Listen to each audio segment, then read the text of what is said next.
Hello everyone, नमस्ते अनि स्वागत छ हजुरहरूलाई हिमालय किचनमा।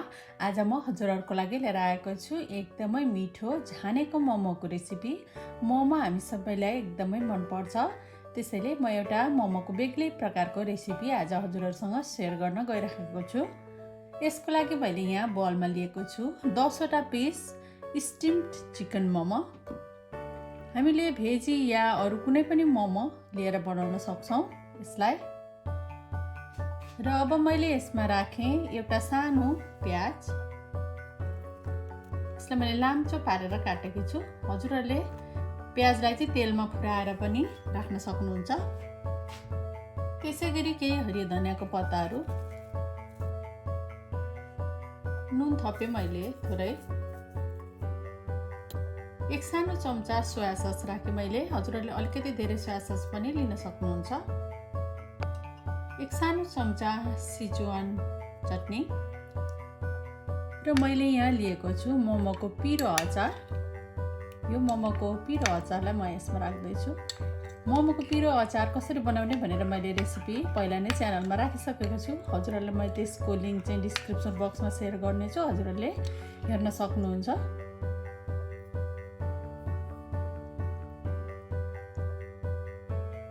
अचार अमिलो भएकोले मैले यसमा कागतीको रस राखिनँ। हजुरहरूले चाहनुहुन्छ भने राख्न सक्नुहुन्छ। र पिरो पनि भएकोले मैले अरू खुर्सानी पनि अहिले राखेको छैन यसमा। अब यति गरेपछि हामी लागौँ स्टोभतिर। ल अब झान्नको लागि मैले यहाँ प्यानमा एक सानो चम्चा तेललाई तताउन राखेको छु र तेल ताति पनि सकेको छ। र मैले राखेँ यसमा एक सानो चम्चा जति बटर। अब बटरलाई मेल्ट हुन दिउँ। हजुरहरूले तेल मात्रै लिएर र बटर मात्र लिएर पनि यसलाई बनाउन सक्नुहुन्छ। बटर यसरी राखेर झान्दा चाहिँ एकदमै मिठो टेस्ट आउँछ। बटर यतिको भएपछि मैले यसमा पुरा 1/4 चम्चा मेथी र मेथी हल्का ब्राउन भएपछि मैले यसमा पुरा 1/4 चम्चा जिरा राख्न मन नहुँदा नराख्दा पनि हुन्छ। मलाई चाहिँ जिरा राखेको मनपर्ने भएकोले मैले यसमा राखेको छु। त्यसै गरी 2टा रातो सुकेको खुर्सानी हल्का यसमा यसरी फ्राई गरौँ।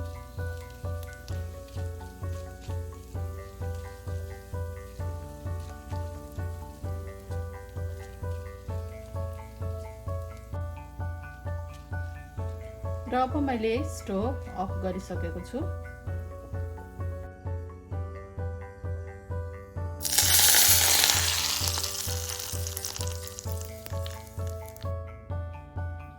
अब यति गरिसकेपछि यसलाई यसरी मिक्स गरौँ।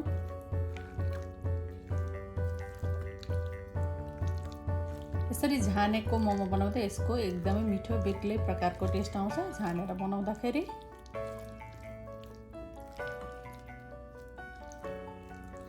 यसमा अरू ससहरू, चिल्ली ससहरू, केचप पनि हजुरहरूले राख्न चाहनुहुन्छ भने राख्न सक्नुहुन्छ।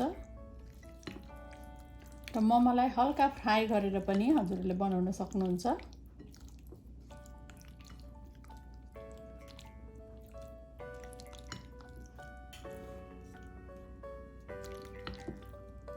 ल अब यति भएपछि हाम्रो झानेको मोमो रेडी भएको छ।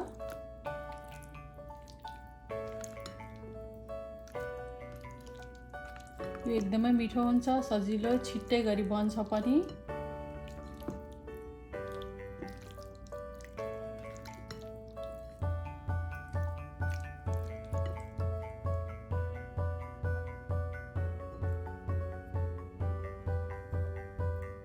ल एकदमै मिठो, एकदम हेर्दै खाउ लाग्ने बनेको छ। हाम्रो झानेको मोमो चाहिँ रेडी भएको छ।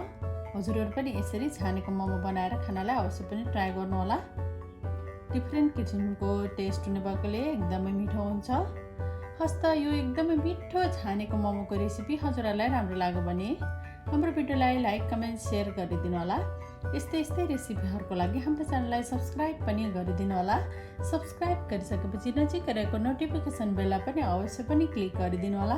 फेरि पनि यस्तै मिठो परिकारको रेसिपी लिएर आउने नै छु। हाम्रो भिडियो हेरिदिनु भएकोमा हजुरहरूलाई धेरै धेरै धन्यवाद।